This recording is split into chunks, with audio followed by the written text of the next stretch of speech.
Welcome, welcome, welcome, boils and ghouls, to our first of something I've actually been planning. I have alternate motives for doing this, but you don't worry about that. I'm going to do a little comic talk about. Yes, I'm going to talk about some comics, well, a comic and a manga, two things that I really enjoy. I worked previously in a comic book shop, so I did that for, God, 6 years at Universal Studios Hollywood. So we had some insane people. I actually personally was the helper of Terry Crews multiple times. He loved coming up there with with his family, and just binge buying comics and collectibles. A few other people that I'm not allowed to talk about, and we had plenty of fun up there with the I know, Inhumans premiere. We don't talk about that, but the premiere was really fun. Stranger Things and a bunch of others. But today we're going to talk about some awesome comics, and the first being my literal favorite comic. That's right, Cosmic Ghost Rider. Oh God, Donny Cates is the writer of this bad boy, and he is incredible. They even hinted at the story when Endgame came out for Avengers, so this is a pretty big deal, and it was a pretty big deal when it came out.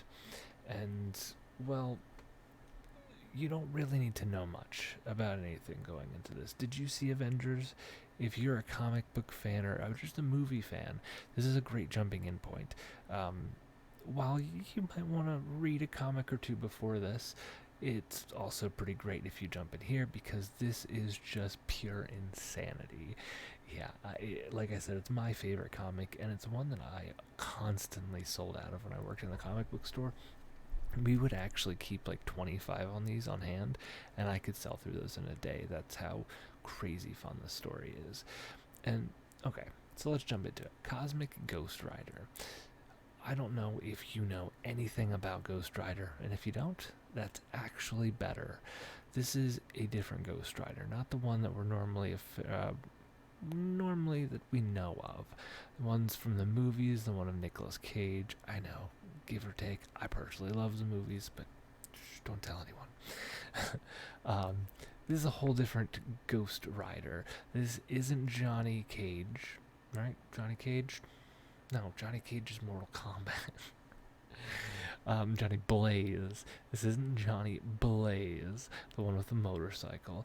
This isn't the Phantom Rider from the Wild West. This isn't his girlfriend or any of the other ones that have previously held the mantle of Ghost Rider. This is, in fact, the Punisher, Frank Castle, the big badass himself. Um, a lot of people don't know too much about the Punisher. They know his general backstory of chaos and hell that he went through, but the Punisher is a character that was created because he was pushed to a breaking point. It's someone you don't want to be. He had the worst day of his life, and this kind of cements that, unfortunately. While the Punisher, he was a good guy, he killed quite a lot of people.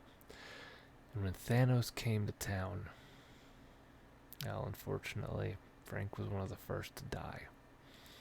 And as he lay there, staring up at the purple Mad Titan, slaughtering everyone, literally ripping Tony Stark in half, he does the thing he never said he would do. He sells his soul to the devil. Not just any devil, though. Mephisto. It's a very specific devil, a large devil in the Marvel universe who has had his hands in so much over the years. There's a whole lore into him that we're not going to get into this video. You can go look him up. He's a really cool character who I'm pretty sure you probably heard mentioned during WandaVision. You know, the Mephisto guesses. Anywho, so Frank Castle sells his soul to the devil to kill a Thanos, or should I say to get revenge on a Thanos, after he saw his Earth being obliterated. Well, Punisher was revived, because anyone can sell their soul to the devil. It's, well, sadly, a pretty easy bargain to take. And, well, when he awakes, the problem is Well, Earth's already gone. That's right. And that's where this story kind of starts taking place. Well, actually, no. There is a little bit more after that. So, Frank, unfortunately, as I'll show you in the first few pages here, this is literally the first 2 pages. Frank Castle, he does everything that he has to do. Soldier, his family dies, a war on terror, and like I said, he dies to Thanos right there at the bottom. And then what happens next?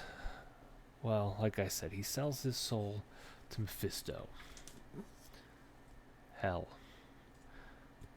Ghost Rider, the spirit of vengeance, is born, but when Frank Castle is born back on Earth, he sees, like any deal with the devil, it didn't work out in his favor. And when he arrived on Earth, everyone was dead.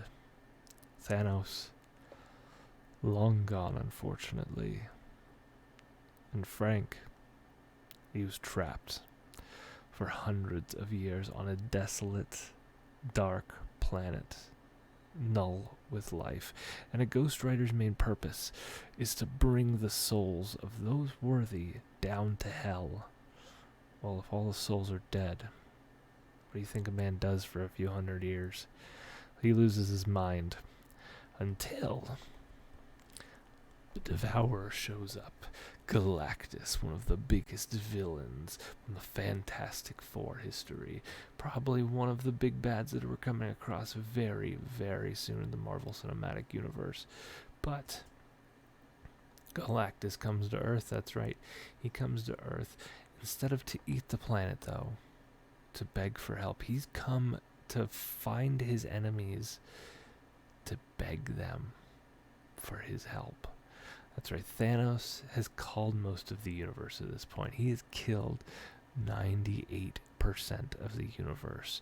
And the last beings might just be these two, Galactus and Frank Castle, the Ghost Rider. That's right, so they decide to make a deal. Since he's the only hero left on Earth, he will join Galactus' side. Of course, Galactus would make him his herald, and he would teach Galactus the meaning of revenge. So they would go on their insane journey, where Galactus would give him the powers cosmic. This immortal, just all-eclipsing power that really the only thing stronger is creation of the universe and possibly the Infinity Stones themselves.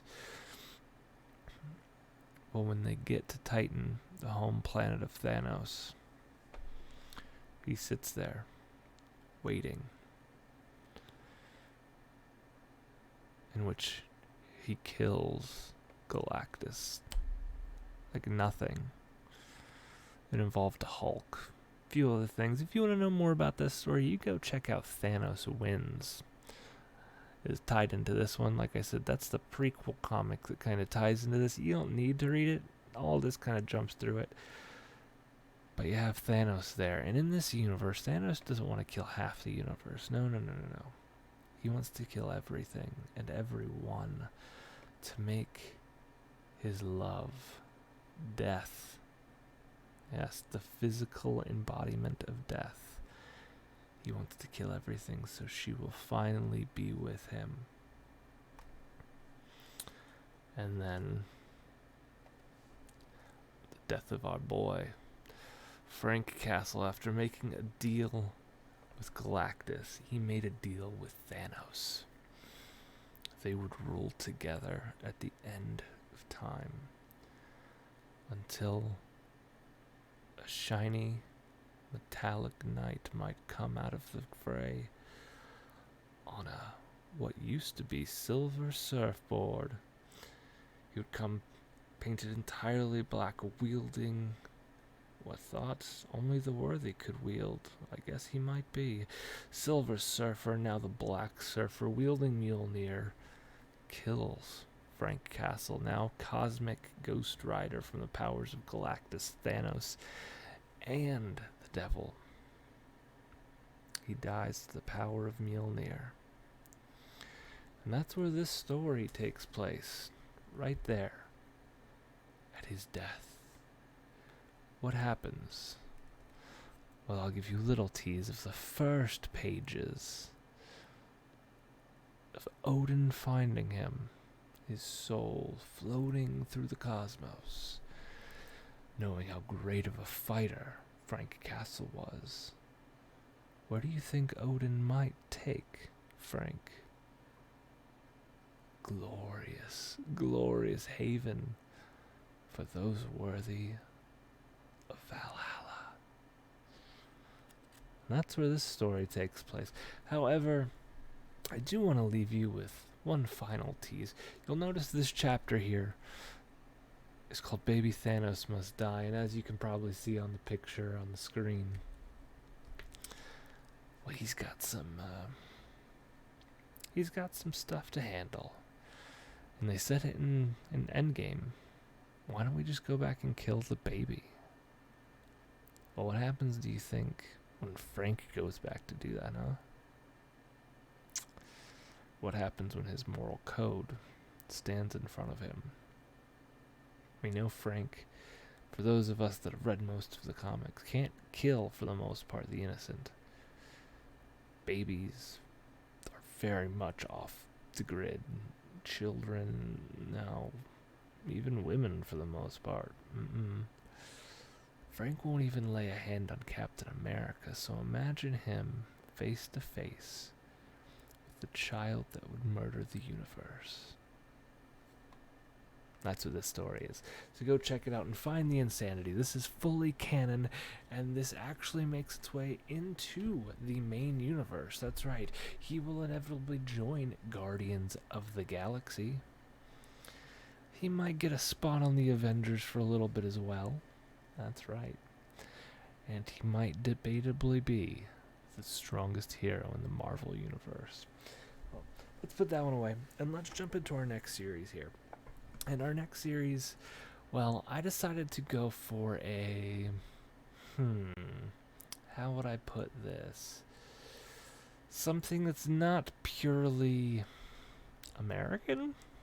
Yeah, I love manga, I love anime, I love all this fun stuff. So for this next one here, we're going to jump out of comics and we're going to jump into anime, or manga should I say, and we're going to jump into some really messed up stuff. This is my favorite one of the past year or so. I got this one in last October. And fun fact, this is not in English yet. It is completely in Japanese, which I don't know. I had to translate everything. That was really difficult, but a great story. If you've ever read any Junji Ito, it is kind of similar to that, quite a bit darker. This is a very 18-plus comic manga series. Lots of gore. And while I'm not normally a gore fan, it's just not up my alley, should we say. This one did something for me that other ones haven't done before. This is a revenge story. Let's just get it right out to the point. And this is about a girl that was bullied in school. Bullied to the point where some really messed up stuff happened to her, to the point of being disfigured. Yeah, it's quite horrifying. And just to give you a glimpse, this is literally the opening page. Yeah, it's brutal. It's a beautiful comic, and it's really, really well done, and I cannot wait for it to be translated into English. Pumpkin Night. You can find scanlations of it online, though really, you gotta check this one out. You gotta go buy it, and it's worth it just to have it for the images alone in this beautiful edition. While no, it's not all in color, a lot of it is in this crazy, it's just in this crazy, creepy art style that's absolutely beautiful. And while at first the story might not make a lot of sense, and it might seem like it's just a gore-filled horror fest, it does have a very compelling story. Like I said, this girl was bullied in high school, and to the point where these people actually defigured her. They messed her up facially and other ways that I won't talk about. It's very much for adults only. But it hits a lot of spots that I didn't think it would hit for me, a lot of emotional tones, because it does get into some thoughts about revenge, suicide, even, and the thought of what that does to a person, and how certain acts can really push someone to extreme lengths. Um, and of course, it is a lot about the horror. It has a very, I want to say Halloween the movie as well as the holiday. I mean, Pumpkin Night, of course, she wears a pumpkin on her face, literally, as we saw from some of those images before. Let me see if I can find a better one. Close up. There you go. That's her pumpkin face there. And yeah, it's really horrifying. She wears that everywhere she goes. And some of the deaths are so creative. Like I said, I'm not a gore fan. It's not really in my alley. I'm very much a story-based individual. So when you get into something like this, and it's a story that, as you're reading it, you're so shocked. You're so shocked by the turn, and you flip the pages, and you want to stop. You want to kind of keep. You want to stop and not keep going, because you're just like, oh god, what's gonna come next? What is she gonna do to these next people? And there's a lot of kind of points where you're getting introduced to this girl who's chatting with her friends on their cell phone, and it's kind of like, oh, she's really cute, she's kind of sweet, she's a little innocent, kind-hearted, and then it goes downhill from there, and this Pumpkin Knight shows up and just slaughters them, you know. And it does play a lot into American slasher flicks, which I gotta say, I keep saying this, but I'm just not a big fan of. But for some reason, it kind of it gives me something that they don't, and it's something that usually only Japanese works like Battle Royale, um, those really heavy thought-provoking stories that use gore and shock to help tell the story versus just to get a cringe out of you. And that's something that I really liked about this story. It doesn't sexualize really anyone, especially the main protagonist. Pumpkin Knight herself isn't sexualized in any way. She is here to slaughter people and be a badass, and that's about it.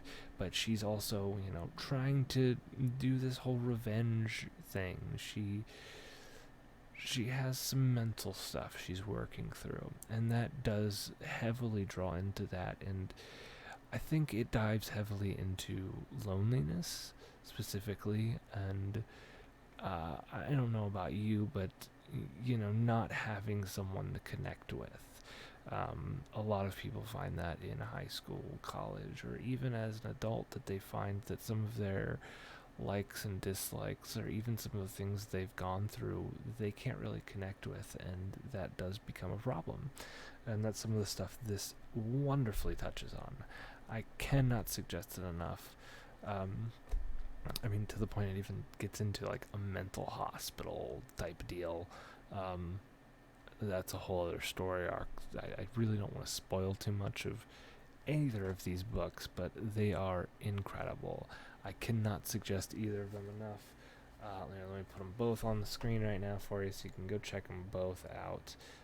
Cosmic Ghost Rider there, and Pumpkin Knight. Guys, please do yourselves, don't just do me, do yourselves a favor, go pick them up. Pumpkin Knight you could probably find, let's see, it says for 600 yen, so you could find it for like $10 online, or unfortunately you can find a scanlation version of it. You didn't hear that from me though. And then comic books here, You can find this one. I got it for $15. I know you can get it for a bunch cheaper, or you can probably find the singles for $1 at this point, though. I don't know. It was a very popular series, because look at that cover. It's a beautiful cover. I just want that as a poster on my wall, which I might do that now that I'm thinking about it. But anyways, I hope you guys enjoyed this nice little comic book and manga foray for adventure, this journey into mystery. That's right. Thank you so much, Boils and Ghouls, for joining us for another incredible day. Audi 5000. Peace.